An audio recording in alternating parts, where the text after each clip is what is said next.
박수를 받는 것은 진짜 강사들이 하는 건데, 난 가족인데, 큰 나무 가족인데 나를 이렇게 보내버리려고. 제가 재작년 8월 달쯤에 교회를 오기 시작했던 것 같아요. 그래서 지금까지 한 1년 한 8, 9개월 정도 됐습니다. 제가 온 게 좋았고요. 또 개인적으로 몇 번 말씀드렸지만 김 목사님 설교를 또 제가 좀 좋아하고, 저도 또 그런 류의 설교를 평상시에 하기 때문에 제가 주일날 여기서 설교를 몇 번 했는데 한 번도 제 스타일대로 설교를 해본 적은 없어요. 오늘도 제 스타일대로 하지는 않는데 원래 제 평소 스타일은 김 목사님하고, 저도 강의를 많이 했어요. 성경 안에서 한 15번 정도는 제가 책을 강의를 했었던 걸로 기억을 하는데, 그래서 이제 되게 좋아해서 좀 왔고, 또 하나 좋은 거는 여기는 오면 얼굴이 파릇파릇한 젊은이들이 많아서 제가 참 좋았고, 이 월십 팩토리는 아마 미국 전체에서 가장 제일 잘 나가는 팀이 아닌가.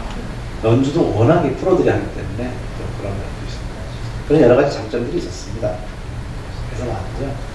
또 거의 가족처럼. 제가 처음에 올 때는 그냥 목회를 처음엔 쉬는 줄 알고 왔다가 라디오 일하면서 한동안은 내가 어쩌면 목회를 그만두고 직업을 바꿀 수도 있겠다. 그런 때가 작년 봄, 연초 이럴 때 좀 있었습니다. 그러다가 작년 8월이 됐는데 이 시간에 이렇게 예배드리면서 이제 내가 말씀을 전하고 싶다. 그런 마음이 이제 그야말로 한 1년 만에 처음으로 들어오기 시작했는데 한 번도 없었어요. 설교 안 하는 게 너무 편안하고 좋았고요. 목사님 설교 듣는 게 저는 아주 굉장히 좋았어요. 그래서 즐기고 있다가 어느 날 갑자기 그 마음을 주시는데 부담이 그때부터 확 들어오기 시작해서 다시 가야 되나, 그런 갈등들이 그때부터 좀 시작이 됐죠. 그러다가 뜻밖의 또 저를 필요로 하는 교회가 있다고 연락이 오니까 우린 그냥 어디든 오라 그러면 또 가는 성질이 있어서, 원래 집을 사볼 생각도 해본 적이 없고, 또 짐도 이렇게 좋은 걸 사본 적이 없고, 가면 또 50불짜리 100불짜리 또 사가지고 쓰고, 또 수요일쯤 이사를 나갈 것 같은데 지난주까지 클랩 리스트를 통해서 50불 100불짜리 다 팔고 사소한 거 다 없애고, 그러면서 또 가서 아무것도 없이 가서 시작을 하면 또 50불 100불짜리 또 구해가지고 또 쓰고, 또 그렇게 사는 게 저희들의 삶입니다. 그래서 부르시는 마음이 있어서 순종해야 되겠다 생각해서 가는 거고요. 여러분들과 함께 있는 게 굉장히 좋았어요. 좋았고, 기도하겠습니다. 큰나무교회가 미래에 대해서 하나님이 주시는 놀라운 일들이 있을 거라고 기대를 하고요. 저도 위해서 좀 기도해 주시면 좋을 것이, 저희 교회가, 제가 지금 가야 될 교회가 볼티모어에서 거의 초창기에 세워진 장로교회입니다. 예배당을 지을 때는 한 500명 되던 교회가 지금은 노인들만 아주 일부가 앉아있는 그런 교회가 됐고요. 건물도 큰 건물 있고,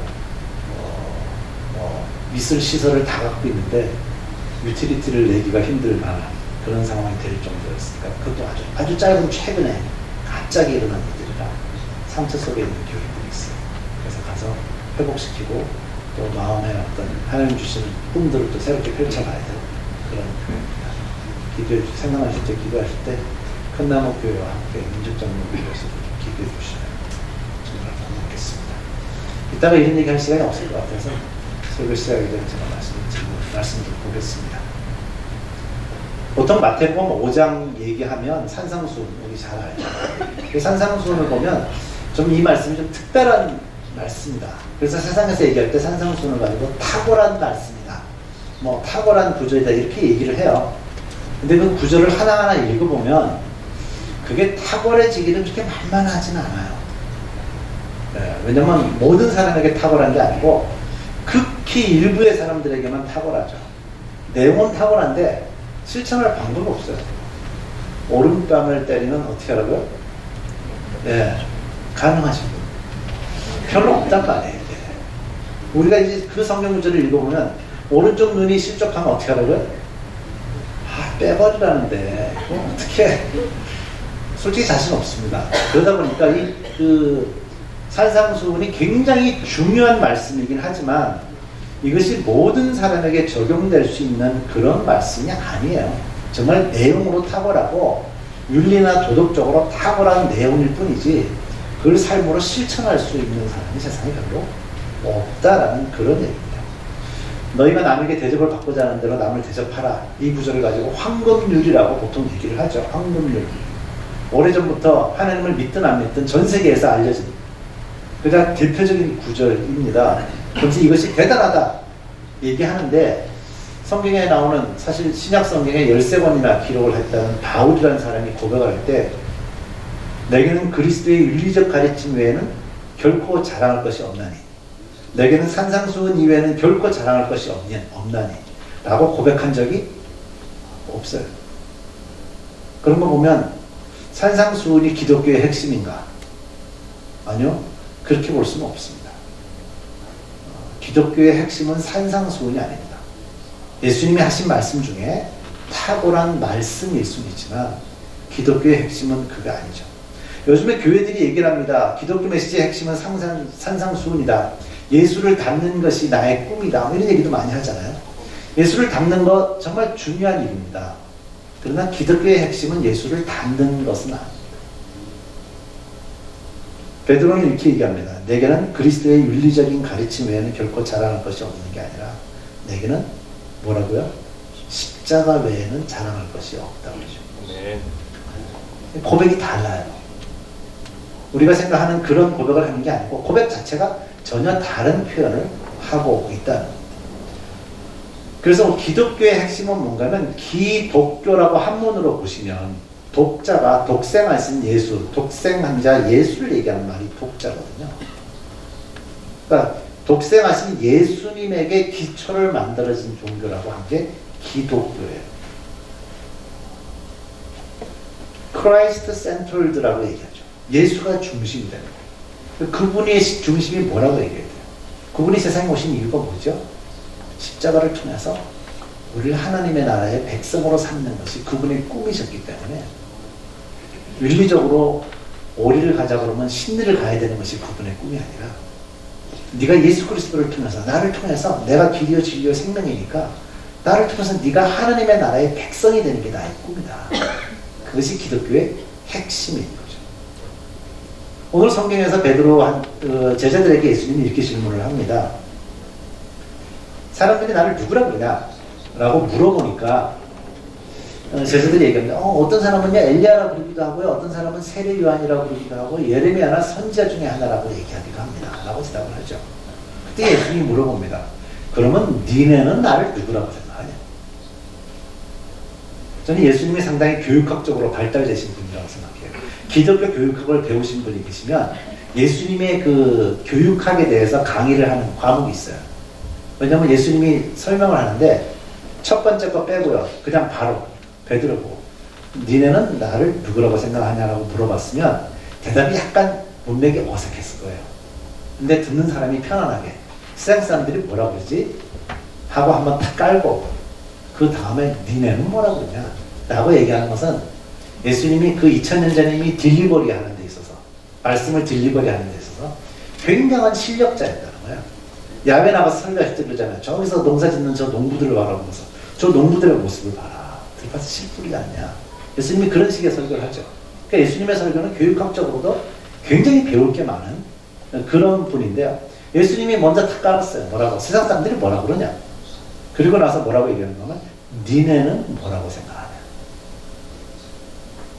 사실 이 질문을 하게 되는 배경에는 예수님하고 제자들하고 그동안에 어떻게 살았는가에 대한 얘기가 있어요. 예수님이 낮에 전도하고 저녁에 예수님 집으로 가고 제자들은 제자들의 집으로 간 것이 아니잖아요. 그 당시엔 같이 먹고 살았거든요. 베드로가 제자가 됐을 때 누가복음 5장에서 물고기 많이 잡고 그 다음에 어떻게 했죠? 예수님의 말씀에 물고기와 배를 버리고 쫓아간다 그랬어요. 그러니까 그때부터 예수님과 함께 먹고 삽니다. 예수님하고 함께 식사했죠. 예수님과 함께 잠을 자죠. 예수님이 어떤 이불을 덮으시는지, 예수님이 주무시면서 잠꼬대를 하시는지, 예수님이 주무실 때 코를 고시는지 알아요, 몰라요? 예수님이 호텔 스위트룸에서 따로 주무시면 모르지만 그 당시에 같은 데에서 같이 숙소를 사용을 했다는 알 수밖에 없잖아요.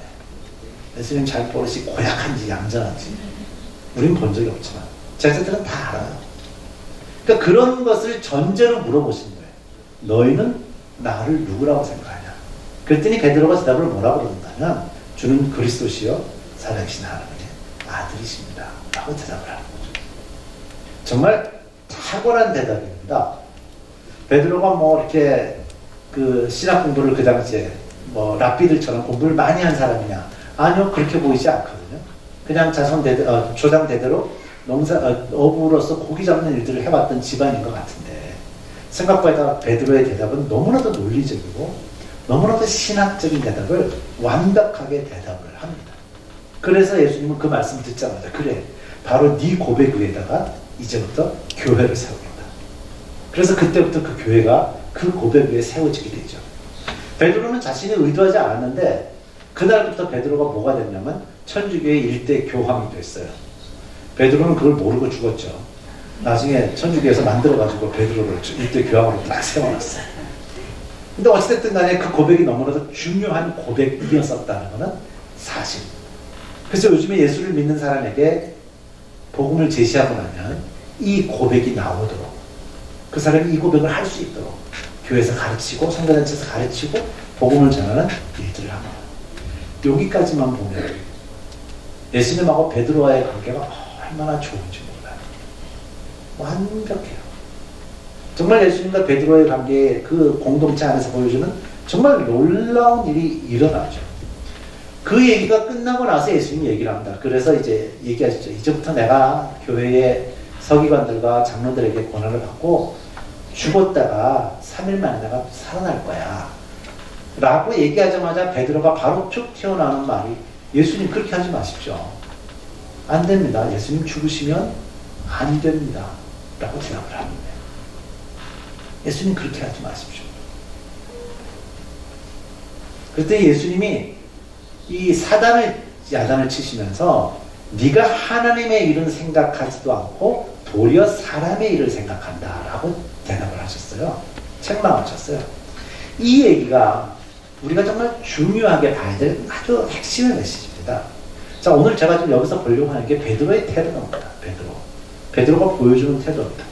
베드로가 고백한 이 고백은요, 완벽한 고백이었습니다. 오늘날의 교회 또는 선교단체에서 이 고백을 유도합니다. 예수 믿으라고 복음을 제시하고 나면 그 사람이 이 고백을 하게 될 때 같이 영접 기도를 하고요. 그 사람이 얘기합니다. 오늘 밤 당신이 죽으셔도 하늘나라 갈 수 있습니다. 믿습니까? 아멘으로 받아들이도록. 그것이 교회들도 하고 선교단체들이 하고 있는 그런 얘기예요. 그런데 그 얘기를 고백을 제대로 다 해놓고 그 다음에 예수님의 본래의 꿈인 내가 죽었다가 살아나야 된다는 얘기를 하자마자 베드로는 툭 튀어나오는 말이 뭐냐면 안 돼요 하는, 예수님 그것만은 안 되는 거예요. 아직 핵심이 예수님의 인생에 있어, 예수님의 삶에 있어서 핵심이 나오기 전이에요. 전인 상태에서는 정확하게 고백을 했는데 핵심을 딱 던졌더니 뭐라고 얘기하냐면 아니라는 거예요. 핵심을 던졌더니. 탁월한 대답을 베드로는 했는데 진짜 대답을 해야 될 요 순간에는 아니라고 얘기하는 거죠. 메시아가 왜 죽어야 되지? 왜 메시아가 고난을 받아야 되지? 더군다나 교회 장로들에 의해서 그런 죽임을 당해야 된단 말이야. 메시아가 죽는다는 거, 종교 지도자들에게 고난을 받는다는 거, 이 모든 것들이 베드로에게 조금 더 용납이 되지 않고 있어요. 우리는 이거를 이렇게 보면서 무슨 시각으로 이걸 보는가 하면 21세기의 여러분들의 시각에서 이걸 보는 거예요. 시각을 한번 바꿔봅시다. 지금부터 2000년으로 돌아가봐요. 예수님의 제자가 됐다고 생각하고 예수님과 같이 먹고 잤어요. 여러분들 속에 신학적인 걸 싹 다 빼셔야 돼요. 다 빼세요. 기독교적인 것도 다 빼세요. 그냥 예수라는 한 분이 나타났고 내가 예수님이 좋아서 예수님의 제자로 따라다니고 있는 상태. 따라다녀보니까 예수님이 메시아 같아요. 그 상태까지 거꾸로 돌아가 보자. 그 상태에서 예수님이 죽어야 된다는 거예요. 살아나실 거예요. 그럼 여러분 어떻게 하실 것 같아요? 지금이나 그때나 우리 인생의 끝은 언제 오죠? 죽는 순간이 온다고 그래요. 그래서 죽음은 뭐라고요? 끝이다라고 얘기하는 게 지금의 가치관이고 2000년 전의 가치관이에요. 우리 이미 신학적으로 공부를 했어요. 우리는 시대를 21세기를 살다 보니까 여러분들이 뭐 60년 전에 예수를 받아들였다 하더라도 최근에 받아들였기 때문에 어떻게 받아들였냐? 신학적으로 정리된 거를 받았어요. 그래서 우리는 예수를 받을 때 마태복음의 예수를 받은 것이 아니라 로마서의 예수를 받은 거예요. 바울이 정리한 예수를 받았어요. 바울이 다 셋업을 해놓은 거예요. 그걸 가지고 우리가 받아들이다 보니까 우리는 이런 고민을 해본 적이 없어요. 근데 베드로는요, 아직 바울이라는 사람이 영향을 끼치기 전이에요. 예수 믿기 전이잖아요. 그죠? 그리고 베드로만이 예수님하고 가깝게 지냈던 그런 상황이에요. 예수님이 죽는 것에 대해서 상상할 수 없어요. 왜? 죽으면 인생은 끝이니까. 근데 예수가 죽는다는 거예요. 왜? 지금 예수가 살아가지고 히브리 민족을 해방시켜야 되고 로마로부터 해방시켜서 옛날에 다윗의 시대처럼 민족의 부흥이 일어나야 되는데 그 메시아가 죽는다는 거예요. 받아들일 수가 없죠. 받아들일 수가 없어요. 그러니까 자신의 현재의 가치관이나 세계관으로 베드로가 받아들일 수 있냐? 아니요. 받아들일 수 없었다는 거예요. 저는 한때 이런 생각도 해봤어요. 한때 참 이렇게 교만할 때는 베드로는 그것도 못 알아듣냐? 난 알아듣겠는데 얘는 어떻게 이해를 못 알아듣지? 그랬던 때가 있었어요. 근데 못 알아듣는 게 정상이죠. 왜? 아직 예수가 죽기 전이니까. 우리도 그 자리에 있었다면 베드로만큼만 따라갔으면 우리도 대단하죠. 베드로는 성경에 이름이 기록되고 예수님의 천국의 열쇠를 준 사람이 베드로인데 어림도 없는 거 아니에요? 근데 저는 한때는 그렇게 생각해요. 베드로는 이걸 이해를 못했을까? 나는 이해가 되는데 난 받아들일 수 있는데 베드로는 못 받아들였지. 이걸 가만히 생각해보면 여러분들도 아마 오늘 설교 끝나고 나면 오늘 설교 어땠냐고 물어보면 사람들마다 은혜 받았다는 포인트가 다 달라요. 다 달라. 왜? 자기 듣고 싶은 것만 듣거든요. 듣고 싶은 것만 듣지 마세요. 목사님 설교는 중간에 전달해야 될 메시지가 여러 개가 이렇게 깔려야 되죠. 근데 저는 사실은 끝에 하나만 깔리거든요. 끝에 하나만 깔리기 위해서 계속 풀어가는데 제 설교는 원래 스타일은 그래요. 그러니까 중간에 그 어떤 사람들은 기억해서 크게 좋았대. 난 그 얘기 하고 싶었던 게 아닌데. 오늘 설교 제목이 뭐죠? 베드로에게 아직 없는 거예요. 저게 설교 제목이 나오면은 베드로에게 없는 게 있어요. 그 얘기를 하고 싶은데 어떤 사람은 중간에서 딴 것만 갖다가 그게 좋았다고 또 얘기하는 분들이 계세요. 잘 들으세요. 베드로에게 지금 베드로는요, 그 시간에, 그 시대의 세계관이나 그 시기의 선입관이나 뭐 가치관으로 볼 때 메시아가 죽으면 끝인 거예요. 사흘 후에 살아난다고요? 어림도 없어요. 그런 사람을 본 적이 있어야지. 우리도 본 적이 없는데. 그죠? 우리도 죽었다 살아난 사람 본 적 없잖아요. 상상도 못할 얘기죠. 그러니까 예수님과의 대화 중에서 뒷부분은 안 듣는 거예요. 요 얘기를 이제 했어요. 예수님하고. 하고 나서 나중에 예수님이 실제 돌아가실 때 얘기를 또 하면요. 베드로가 또 얘기해요. 아니 무슨 예수님 왜 죽어? 이렇게 상상해요. 자기하고 얘기를 해놓고 또 잊어버린 거예요. 왜 잊어버리죠? 관심이 없는 거예요. 죽으면 끝이니까. 그 당시의 가치관이나 세계관으로 지금으로 당기면 여러분들도 여러분들이 현재 가지고 있는 가치관이나 세계관으로 볼 때 성경의 일부분은 받아들이고 일부분은 거절하고 있을 거거든요. 근데 거절하는 부분은 왜 그런가 하면 하느님의 가치관이 아직 우리한테 다 안 들어와서 그래요. 그래서 세계관 공부를 하는 이유가 그거예요. 세계관을 바꿔야 돼. 세상을 보는 눈을 바꿔야 돼. 어떤 사람은 이건 육적이고 이건 영적이에요. 아니에요. 그냥 인생 자체를 보는 눈을 바꿔야 돼. 누구의 눈으로? 하느님의 눈으로 바꿔야 돼. 그러지 않으면 매번 부딪혀요. 베드로가 얘기하잖아요. 너희는 나 누구라 그러냐 했더니 주는 그리스도시요 살아계신 하나님의 아들이라고 고백했어요. 그런데 나 죽을 거야 했더니 안 돼요. 이건 뭐죠? 앞에서 하고 있는 고백과 실제적인 얘기를 나오니까 자기 속에서 끄집어내는 고백이 서로 다른 얘기를 하고 있다는 거예요.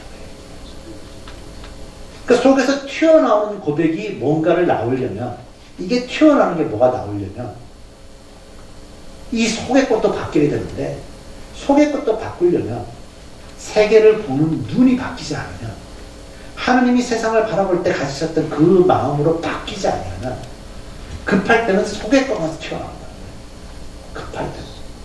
사람이 급해봐야 되거든요. 신앙생활 잘하고 헌금도 잘하고 뭐 다 해요. 그 사람이 한번 은행이고 지갑이고 돈이 하나도 없어 볼 때 재정에 대해서 어떻게 하나님을 신뢰하는가가 어디서 나오는 거예요? 여기서 나오는 거예요. 근데 없어 본 적이 없는 사람은 이 고백이 참 힘들어요. 경험이 없기 때문에 바닥이 났을 때, 감정적인 바닥이 났을 때, 가치관의 바닥이 났을 때 나타나는 베드로가 지금 하고 있는 건 뭔가 하면 자기가 생각할 때 예수 그리스도의 고백을 완벽하게 하고 있지만 자기 자신이 생각하고 있는 속의 뻔은 아직 그대로 있기 때문에 죽는다니까 갑자기 툭 튀어나온 거예요. 속에. 그래서 21절에 보면 그 본문 21절에 보면 이런 구절이 있어요. 예수 그리스도께서 자기가 예루살렘에 올라가 장로들과 대제사장들과 서기관들에게 많은 고난을 받고 죽임을 당하고 제3일에 살아나야 할 것이라는 저 구절 때문에 걸린 거예요. 저 구절이 얼마나 신학적으로 좋은 구절이고 저 구절이 얼마나 우리에게 은혜가 되는 구절입니까? 순환절이 되면 우리는 저 구절을 읽으면서 예수님이 저것 때문에 저 예수가 죽으셨기 때문에 우리가 은혜를 받았다. 구원을 받았다고 얘기하잖아요. 우리가 얼마나 누리는 구절인지 몰라요. 베드로는 그런데 그 누리는 그 구절에 걸렸어요. 저기서 더 이상 앞으로 가지는 못해요. 저기서 충격을 너무 크게 받는 거야. 그러니까 예수님에게 그런 일이 일어날 수 없습니다 하고 그냥 딱 나가버리는 그런 얘기를 하고 있는 거죠. 왜냐하면 아직 예수님이 베드로와의 대화하는 시간은 예수님이 죽기 전이라서 그래요. 예수님이 고난받기 전이에요. 자, 메시아인데 메시아가 고난을 받고 메시아가 죽고 메시아가 살아난다는 말이 우리가 그냥 기독교인 거 싹 다 빼고 살아난다는 건 그래도 좀 메시아니까 받아들일 수 있지만 메시아가 고난을 받고 메시아가 죽는 거는 누구든지 받아들이기가 힘들어요. 세상에 종교를 창시한 그 많은 사람들 있잖아. 그 많은 종교. 그 사람들 중에 죽은 사람이 누가 있나? 그 사람들이 죽어서 사람을 살린 사람들이 누가 있나? 없어요, 세상에. 기독교라는 종교만이 죽어서 사람을 살렸지 세상에 어느 종교도 자신이 죽어서 세상의 사람들을 살린 사람이 없어요. 개념이 다르다는 거예요. 왜? 죽으면 끝이라고 생각하니까. 제가 여러 해 전에 한 형제에게 이런 복음을 제시해 준 적이 있어요. 그 형제도 드럼을 참 잘 쳤대요. 그 경영학 박사인데요. 마케팅 쪽의 박사인데 드럼을 정말 홍대에서 아니 홍대 그 신촌 홍대 쪽에서 인디 밴드를 대학 다니면서 했던 그런 친구인데 그 친구한테 복음을 다 제시했어요. 그러면 나한테 이렇게 얘기하더라고요. 그래서 내가 예수님에 대해서 고백을 해라. 두 가지 질문을 할게 있대. 지금 이 시간에 내가 신학적으로 고백을 할까요? 삶으로 고백을 할까요? 뭐 하고 싶냐? 그랬더니 삶으로는 고백이 안 되고요. 배웠으니까 배운 대로 고백을 할 수 있다고 했어요. 제가 배운 대로 고백하라고 했어요. 베드로도 배운 대로 고백했는데 뭐 그죠? 그래서 배운 대로 고백을 하고 그리스도인으로 살다 보면 삶으로 십자가가 들어올 거야. 지금은 배운 대로 고백하자. 그래서 배운 대로 고백하기로 해서 예수를 받아들였던 형제가 있어요. 아마 이 중에도 예수를 먼저 영접하고 잘 몰랐는데 일단 영접하고 신앙생활을 하다 보니까 그 십자가를 이해하고 용납하고 받아들이시는 분들이 좀 계실 거예요. 어떤 분들은 그때까지 또 자기 고집이 센 분들은 난 절대로 안 해. 경험할 때까지 절대로 안 되는 분들도 계시지만 그러니까 신학적으로 고백하는 것, 성경적으로 그냥 고백하는 거하고 그걸 용납해서 이 속에서 끄집어내서 고백하는 거는 굉장히 다른 문제라는 거예요. 그러니까 저는 이 상황에서 베드로가 갖고 있는 게 뭐냐? 베드로가 아직 없는 게 뭐냐? 베드로는 아직까지 예수님의 고난이나 십자가를 본 적이 없어요. 마태복음 16장에 나오잖아요. 예수님이 돌아가시려면 저 뒤에 가야 돼요. 그로부터 세월이 남아있어요. 남아있다는 거예요. 근데 우리는 뭐예요? 바울은 몇 년 걸쳐서 그걸 받아들였는데 우리는 어떻죠? 우리는 예수 믿을 때 그냥 성경적으로 탁 정리해줘. 그럴 것도 없어요. 바울이 얼마나 잘 정리해놨는지 몰라요. 그래서 신학적으로 쫙 설명을 해. 사역해가지고 설명을 하면 10분이면 되고요. 전도펄로 설명하면 50분 정도 설명하면 돼요. 그럼 그 한 시간에 복음이 다 들어가 있어요. 성경의 전체가 싹 다 들어가 있는 거 얼마나 좋은지 몰라요. 딱 받고 마음에 들어 오케이 영접하면 되고 마음에 안 들면 민규적 때문에 또 다음 기회에. 혹시 아직 영접 안 하신 분들 계시면 일단 영접하고 보세요. 영접하시고 이 공동체 안에 계시면 어느 순간부터 십자가라는 것이 여러분들에게 들어갑니다. 근데 공동체를 떠나시면 그러면 좀 힘들어져요.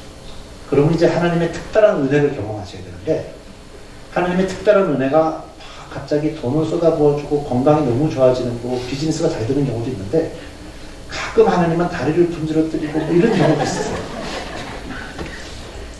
하나님을 분지러뜨린 건 아닌데 자기가 그렇게 생각하죠. 하나님이 나를 혼낸다.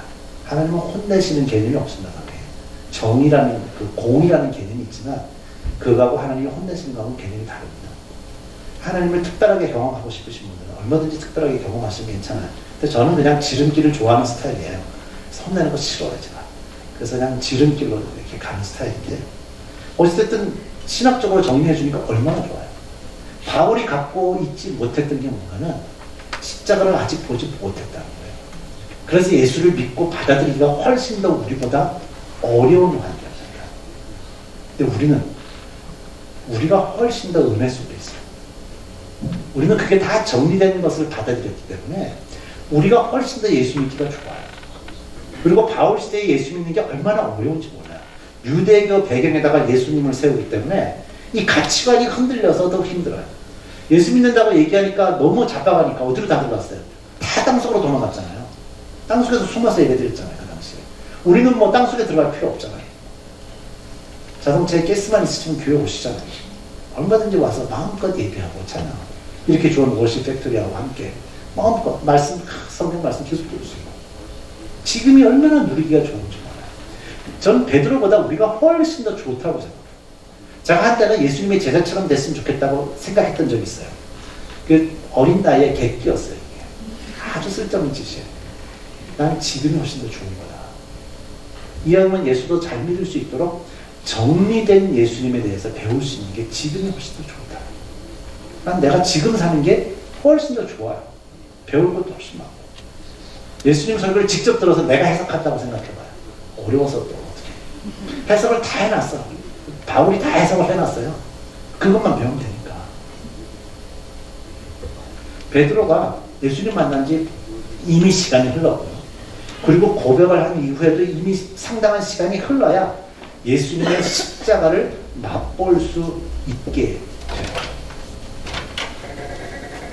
베드로의 이런 고백이 정말 우리에게는 정말 중요하다고 생각해요. 베드로가 없었던 걸 우리는 아니까. 제가 마지막 설교 하라고 해서 앞으로는 저를 안 부르겠다는 얘기니까 한 번은 얘기를 해야 되는데 뭘 얘기를 할까? 결국에는 복음을 얘기할 수밖에 없겠다. 복음을 얘기할 수밖에 없겠다. 제가 왜 목회지로 돌아가냐? 이건 복음 때문인 거죠. 복음 때문에. 우리가 삶이 너무 바쁘다 보면 속에 있는 걸 꼭 찌르면요. 그냥 나도 모르게 속에 있는 게 푹 나와요. 근데 나온 걸 다 가만히 들어보면 내가 예수를 믿나 싶은 게 있어요. 베드로가 예수를 믿나 싶은 게 예수가 죽는다니까 안 돼요 하고 얘기하잖아요. 그래서 우리의 세계관이든 우리의 가치관이든 그런 것들의 변화가 있어요. 있어요. 많은 사람들이 죽고 사는 문제가 걸리면 거기서 그냥 팍 걸려요. 사람들. 거기서 걸려가지고 더 이상 나가지 못해요. 베드로도 지금 예수님이 죽는다는 얘기를 하니까 거기서 탁 걸려버렸어요. 근데 우리는 죽고 사는 문제에 걸려야 될 사람이 아니에요. 입에 풀칠을 하나 아니냐에 걸릴 수 있는 사람이 아니라니까요. 불편을 따르는 거예요. 불편한 거예요. 돈이 없으면 불편해요. 제가 며칠 전에 텍스 신고를 했어요. 작년 1년 동안 내가 얼마나 조금 벌었는지 알았어요. 그렇게 조금 벌었는지 몰랐어요. 정말 조금 벌었더라고요. 그래서 돈 다 돌려준대요, 텍스를. 낸 거를. 많이 냈는데. 불쌍해가지고. 근데 불편한 거지. 그것이 예수를 가리거나 예수를 못 믿게 하거나 그것 때문에 내가 예배를 못 드렸거나 그런 건 아니라니까. 내가 구원을 못 받거나 그런 게 아니라고. 그냥 좀 불편하다. 10불짜리 밥 사 먹고 싶을 때 안 사 먹고 집에 있는 밥 먹으면 되지 뭐. 그 차이라는 거예요. 속에 있는 것들을 이렇게, 속에 있는 것들까지 이렇게 나올 수 있어요. 베드로가 이해가 안 됐던 것은 저 아까 21절에 영어도 있나요? 네. 저기 보면 왼쪽에 참 정리를 잘 해놨네. 저렇게 보니까 He must go to Jerusalem and he must suffer many things. 그 다음에 he must be killed. He must be raised. must라는 단어가 4개 쫙 반복되죠. 저는 저 단어를 이렇게 보면서 이렇게 생각이 됐어요. 아마 창세전부터 하나님의 꿈은 예수 그리스도가 이 땅에 와서 우리를 구원하시는 거였을 텐데 저 하나님의 마음들이 예수님의 귀에는 계속해서 들리지 않았을 거예요. 나는 나중에 예루살렘에 올라가서 고난을 받고 죽임을 당하고 3일 만에 부활해야 된다는 그 하나님의 마음이 자기 귀에 계속 들리지 않았어요. 결국 그 힘으로 예수 그리스도가 이 땅에 왔고 그 힘으로 고난을 받았고 그 힘으로 죽었고 그 힘으로 다시 살아날 수 있는 수밖에 없어요. 저는 예수님의 그 모습에 늘 머릿속에 저 구절을 보면 생각이 나요. 예수님이 아마 저 얘기를 몇 번 들었을까? 창세전부터 저때까지 계속 듣지 않았을까? 머릿속에서 환청처럼 나타나지 않았을까? 그렇기 때문에 예수님의 마음속에는 하나님이 가시는 그 꿈만이 삶의 중심으로 확 잡혀있어요. 우리가 자꾸만 예수님을 너무 신으로만 생각하니까 인간적인 부분을 자꾸만 까먹는 거야. 예수님은 완벽한 신이시고 완벽한 누구라고요? 인간이세요. 그래서 인간으로 와 계실 때는 우리가 인간으로서 할 수 있는 모든 상상력을 동원해서 예수님이 어떻게 하실지를 생각해 보는 게 필요해요. 그게 얼마나 중요한지 몰라요. 그렇게 해야 돼요. 저는 그 부분을 보면서 예수님이 저 구절을, 저 말씀을 하나님부터 계속 들었을 거라고 생각해요. 막 머릿속에서 막 음악, 천사들의 찬양 소리와 함께 하나님의 음성이 저 구절이 막 계속 들어오지 않았을까. 그래서 충분히 고통스러운 십자가도 받아들이실 수 있었던 거다. 저거를 계속 유지하려면 오늘 보면 맨 마지막 구절을 보는 게 중요해요. 24절, 25절에 보면 예수께서 제자들에게 이르시되 아무든지 나를 따라오려거든 자기를 부인하고 자기 십자가를 지고 나를 쫓아오라. 25절 빼고 24절과 보죠. 근데 자기 십자가를 지고 나를 쫓는 거는 한 번 가지고 안 되고 그건 계속 해야 돼요. 해보셔서 아시잖아요. 좀 신앙생활 해보면 여기다가 예수 믿을 때 한 번 고백했더니 끝까지 가다가 아닌 거 아시죠? 이건 계속해서 고백해요. 계속해서. 꾸준한 고백이 있어야 돼요. 그래서 이걸 보고 사람들이 좀 좋은 영어로, 멋있는 영어로 쓸 때 훈련이다 그런 거예요. 훈련. 그런 말 빼고 훈련이라는 들으면 남자들은 군대 얘기만 해도 싫은데 그 훈련이라는 단어 빼고 그냥 계속된 고백들이 우리에게 나와야 고백이 조금씩 이 속에 그거 찌를 때 나올 때 조금씩 처음에는 막 너무 말이 안 되는 거 나오다가 점점 그래도 저렇게 말이 되는 쪽으로 조금씩 바뀌어가는 거예요. 그래서 예수 믿는 게 오늘 예수 믿어가지고요 1년 만에 팍 뭐가 되는 게 없어요. 성경을 뭐 창세기부터 계시록까지 썼다고 그게 또 달라지는 게 없어요. 단지 좀 더 집중하는 거죠. 성경을 100번 읽었다고 해서 되는 게 아니고 이 세월 속에서 계속된 훈련들이 이어질 때만이 나타나는 거예요. 이 훈련이 이어지니까 예수님이 나중에 어떻게 해요? 죽음으로써 우리의 생명과 맞바꾸는 일이 일어나요. 예수의 생명과 우리가 맞바뀌려면 저기 있는 구절도 돼요. 자기를 부인하고 자기 십자가를 지고 예수를 쫓아가는 사람만이 어느 날 생명을 맞바꾸는 거예요. 그래서 생명을 맞바꾸는 선교사들, 선교제 가서 생명을 맞바꾸잖아요. 생명을 맞바꾸는 거예요, 이게.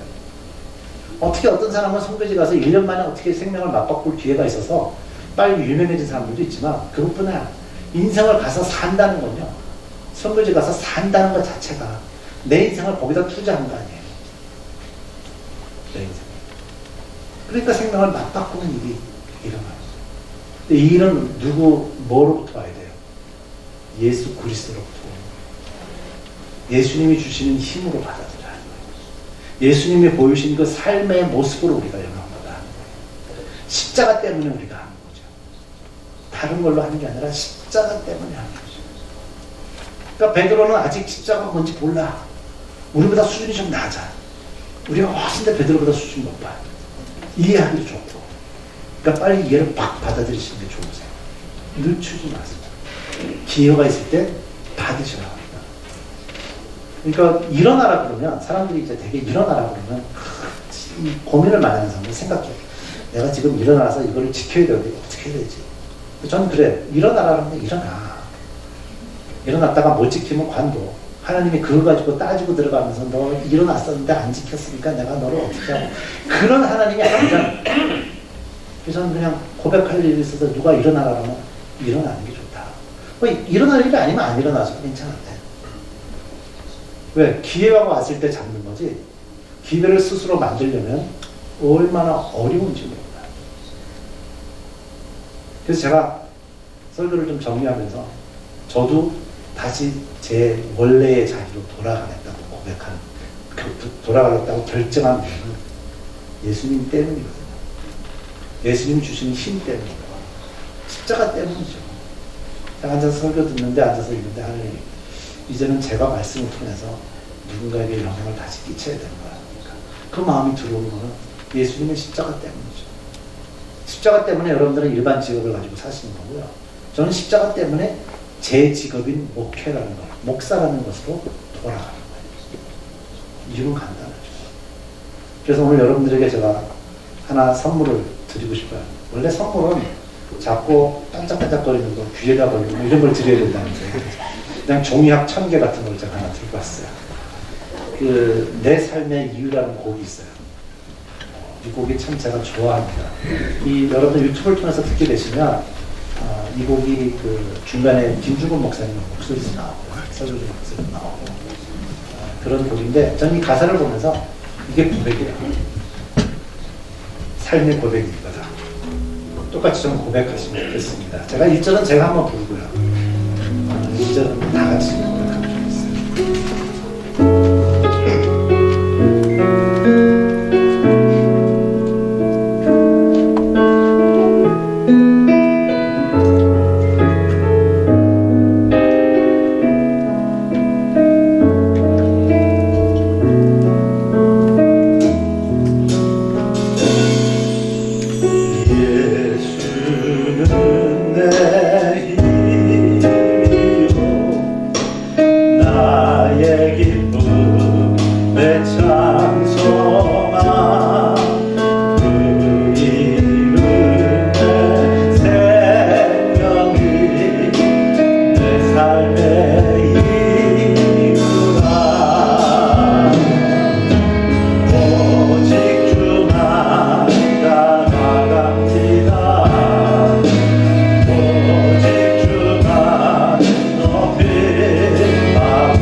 예수가 여러분들의 힘이십니다. 예수가 저의 힘이시고요. 예수님은 우리의 기쁨이시고 참 소망이십니다. 예수님이 보여주신 것이 사나 죽으나 예수님의 인생을 통해서 우리가 예수님의 죽음을 통해 예수님을 십자가를 받았고요. 구원받았습니다. 그래서 제가 여러분들에게 드릴 수 있는 선물은 십자가입니다. 십자가를 여러분들 사랑하시면 좋겠습니다. 같이 좀 찬양으로 고백하시면 좋겠네요.